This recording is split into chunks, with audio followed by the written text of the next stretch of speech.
The demand for creative city-based solutions is more urgent than ever. Welcome CityLab to San Francisco. CityLab, bienvenidos a Bogotá. CityLab, tervetuloa Helsinkiin. CityLab, we gladly say una refriton. Kushe kabo. This year's CityLab is going virtual. We've asked 4 cities from 4 continents to host it because each has an extraordinary story to tell about 2020 and how they will lead in the future. You can't hesitate when you have information that is important to public health.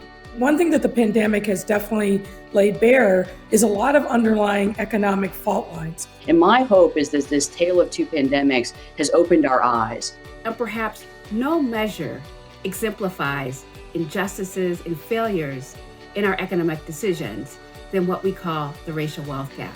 Bogotá was the very first to say we are going to do new bikeways for action against COVID.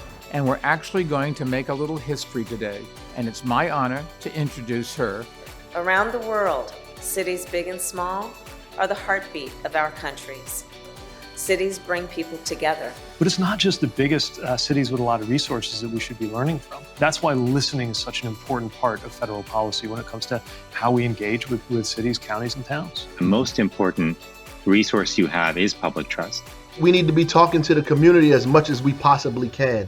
I'm delighted to be in the company of Dr. Kennedy and Mayor Lumumba today to talk about the Just City. We need to be able to take these very basic, real challenges that people deal with each and every day and use them as a bridge to some of the larger structural inequities that we face in a community. The types of policy reforms or transformative changes that are needed in every city are going to be different. It's really rooted in the people and the culture and the history and the politics and the conditions of every single place. Mayors do it all, and you are out there on the front lines. We don't know always what will be thrown at us as mayors, and I just couldn't be prouder, especially for the last year, as we have fought just an unprecedented pandemic. Survival is not the end game. The opportunity in front of us is to shape a better future. The most innovative ideas almost always start at the local level. Eventually, they reach the world stage, but only after city leaders share and spread them. And that's what CityLab is all about.